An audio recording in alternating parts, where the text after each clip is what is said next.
Welcome to a technical overview of common rail diesel fuel injection system. आज हम common rail diesel fuel injection system के बारे में बात करेंगे, समझेंगे कि ये सिस्टम कैसे काम करता है, इसमें कौन कौन से पार्ट लगे होते हैं तथा हर पार्ट का अपना अपना क्या रोल होता है। तो चलिए आगे वीडियो में आगे बढ़ते हैं और समझते हैं पूरे सिस्टम के बारे में। जैसे ही इग्निशन स्विच को ऑन किया जाता है तो यहाँ पर ये जो लिखा हुआ है कंट्रोल यूनिट, इसको बोला जाता है ECU, electronic control unit. Electronic control unit में बैटरी का करंट जाने लगता है। इलेक्ट्रॉनिक कंट्रोल यूनिट क्या करता है कि सारे सिस्टम को चेक करता है, मतलब जो भी उसका सिस्टम लगा होता है डैशबोर्ड वगैरह में और इंजन के सारे सिस्टमों को चेक करता है।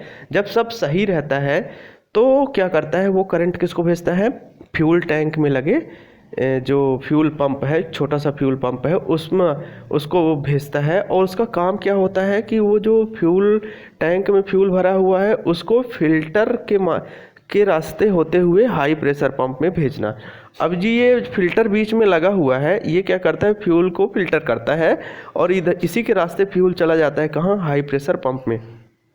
अब जो ये हाई प्रेशर पंप होता है इसमें क्या होता है, ये जो हमारा नॉर्मल रोटरी टाइप पंप था और वो क्या बोलते हैं इनलाइन पंप था, तो उससे कहीं ज़्यादा ये प्रेशर क्या करता है, क्रिएट करता है, लगभग 1.5 से 2 गुना ज़्यादा, लगभग कहना चाहिए 3500 से 4000 PSI तक का प्रेशर ये जनरेट करता है।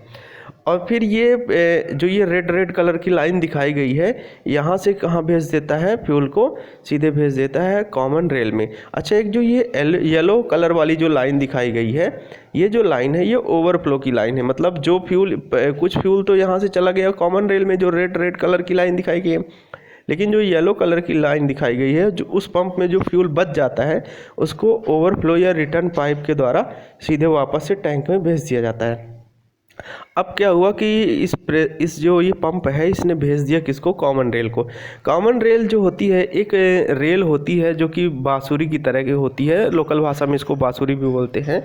ये स्टील की बहुत ही मोटी स्टील की होती है और इसमें जो इसके अंदर बहुत ही पतला छेद रहता है, मतलब एकदम बारीक, जैसे स्ट्रॉ बार होती है उस तरह का छेद होता है, उससे भी बारीक होता है। तो होता क्या है कि उसमें जो होता है कि पूरा तेल भर जाता है। अब उसमें 2 चीज़ लगी होती है, एक होता है रेल प्रेशर सेंसर होता है और दूसरा होता है रेल प्रेशर रेगुलेटर। अब रेल प्रेशर जो सेंसर होता है उसका काम ये होता है कि रेल के अंदर के प्रेशर को सेंस करके और ECU को बताना। वहाँ से क्या करेगा, रेल प्रेशर सेंसर ECU को बताएगा कि रेल के अंदर इतना प्रेशर है। यदि वहाँ प्रेशर लो होता है, मतलब वहाँ के जो हमारे जो हाई प्रेशर पंप है वो भेजा था, मतलब जो भी फ्यूल प्रेशर के साथ उसका प्रेशर कम है, तो ECU क्या कहेगा कि जो रेल प्रेशर रेगुलेटर होगा उसको बोलेगा कि भाई साहब यहाँ पे क्या है कि प्रेशर कम है तो इसको थोड़ा सा बढ़ा दो। और अगर ज़्यादा है उस कंडीशन में क्या करेगा, उस कंडीशन में ऐसा करेगा कि वहाँ को प्रेशर कम करेगा। मतलब कि कहने का मतलब ये है कि प्रेशर जो वहाँ पे ज़्यादा हो गया था उसको रेगुलेटर क्या करेगा, वहाँ का फ्यूल निकाल के कम कर देगा।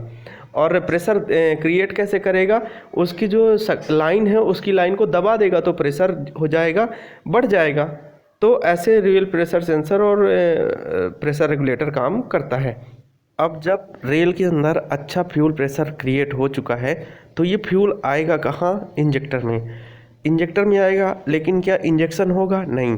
इंजेक्शन कैसे होगा, जब हमारा जो ये ECU है, ECU कई जो सेंसर लगे होते हैं उनसे पहले सिग्नल मांगेगा, मतलब परमिशन कह सकते हैं कि मांगेगा।